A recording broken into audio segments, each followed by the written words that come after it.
You know, it's no secret that I detest collectivism. The reason I have such a dim view of that thoughtless way of thinking that spawns that backward ideology is that nothing in the human experience has caused more misery, loss of freedom, and death than the small-minded people who are devotees to left-wing extremist thought. The United States, as founded, has stood in stark contrast to this way of thinking. Our enemies would like nothing more than to see the United States fall. Many of them are working hard toward that goal tonight, and some of them are inside our very own government. The left pushing America into civil war. That's our focus in tonight's preamble. Remember, leftists are jonesing for our destruction. What better way to defeat a country than to get its people at each other's throats? Let's begin with the useful idiots, the BLM, Antifa, and MSNBS types. Back during the America First era of the Trump presidency, these simple-minded insurrectionists made their agenda plain. We need a revolution in order to overthrow this system, bring a whole new communist world into being that can actually ensure the rights of black and brown people. And whether or not you agree, or if you still are caught up in this electoral politics bullshit, even if you are, even your hopes for a more progressive or liberal agenda are not going to happen while the second president of the Confederacy is in the White House. Let's work together to tear that statue down. Revolution, nothing less. Revolution, nothing less. Sad part of this? Elements in our own government, instead of stopping the destructive agenda and the violence that has been unleashed by BLM, Antifa, and other far left-wing groups, socialist Democrats in government have been busy enabling them. Check out these recent headlines in Joe Biden's crime-ridden America. Thieves storm Home Depot to take hammers, crowbars, and police fear more smash-and-grab crimes. Tacoma Mall shooting sends Black Friday shoppers fleeing, at least one wounded. Best Buy store in Minnesota, the land of anti-cop politicians like Ilhan Omar, looted by 20 to 30 suspects. All get away. Washington State seeks public help in identifying brazen bank robbers, and California Apple Store hit in the latest smash and grab in broad daylight. Organized crime is having a field day as Soros-backed DAs and left-wing lunatics in government create a permissive atmosphere that allows crime to pay off and innocent law-abiding citizens to suffer. The Democrats are the party of criminals, for the criminals, and by the criminals. And on the off chance that a criminal gets caught, well, the kind of justice they receive appears to be predicated on their political leanings. Case in point, the case of the QAnon shaman. Now, here's a guy walked around the halls of Congress unauthorized during the January 6th riot, took pictures and selfies, was sentenced to over 3 years in prison. He had no weapon, harmed nobody. The man who shot an unarmed Ashley Babbitt can't say the same thing, can he? So what happens to a guy who walks into a sitting Republican senator's office armed with an axe and begins swinging? Now, there he is in the video.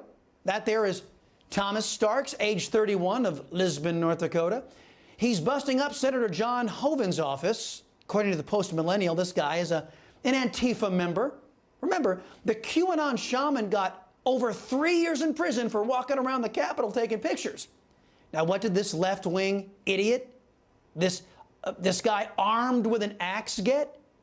He got probation and a fine. Now, here's the kicker. And what some are saying appears to be a political statement from the so-called Department of Justice. The FBI gave this violent, unhinged thug his axe back. I guess the folks in permanent Washington thought, hey, it might be a good idea to have this guy have his axe. A Republican may need threatening in the future. Speaking of Republicans, recently Congressman Paul Gosar was censured for tweeting out a cartoon depicting him fighting Joe Biden in AOC. Apparently that's bad. But when a socialist calls for revolution, well, that's okay. This infringement on women's rights, on our privacy, on the attempt to have state control of our personal health, really is what we would see in an authoritarian state. It's not what we would expect in New Hampshire. I think if you want to see a revolution, go ahead, outlaw Roe v. Wade, and see what the response is of the public, particularly young people. Socialist Senator Jeanne Shaheen, my friends, calling for revolution if the Supreme Court rightly declares the Roe versus Wade case wrongly decided. Does anyone bat an eyelash when a left-winger like that calls for violence? Nope.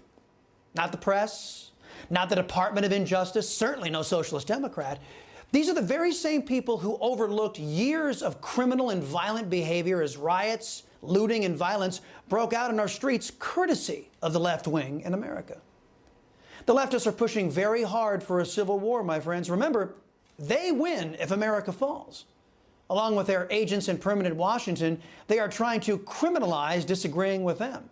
They, along with enablers in the press, trying to criminalize those who believe in our Constitution and the rule of law. What then is our course? First, we would all do well to remember that the Constitution isn't a suicide pact. We, the people, are under no obligation to recognize the authority of those operating outside the law or the Constitution. For example, Joe Biden has thrust this country into a constitutional crisis, ignoring a Supreme Court order that said he must reinstate the Remain in Mexico policy. He simply refuses to do so. Joe Biden is a lawless occupier of the Oval Office with a lawless administration. Every time they break our laws and then try to force us to comply with unconstitutional mandates that don't have the force of law, the people are less and less inclined to listen to these leftists, take them seriously. The next step is to elect a better class of politician. Our current crop has largely abdicated their oversight role. They are just as fearful of the unauthorized and out-of-control fourth branch of unelected government, the deep state, if you will. They're just as afraid as the general public is. Next, we have to adopt the same vigor as the left. We should be as determined to maintain our rights as they are at stealing our rights. And lastly, pray. No, I mean it. Our founders trusted in the providence of Almighty God to provide guidance fighting the tyrants of their day who threatened them. In this Christmas season, I can think of no better companion on our journey to defeat the anti-American collectivist cancer that is a threat to us all. Hey, I'm Rob Finnerty. Thanks for watching. If you enjoyed this video, please join the conversation in the comments below. Don't forget to subscribe, too. Hit the bell icon to be alerted to breaking news. And remember, there's a whole lot more on Newsmax TV, America's fastest growing cable news network. Newsmax TV, we're real news for real people.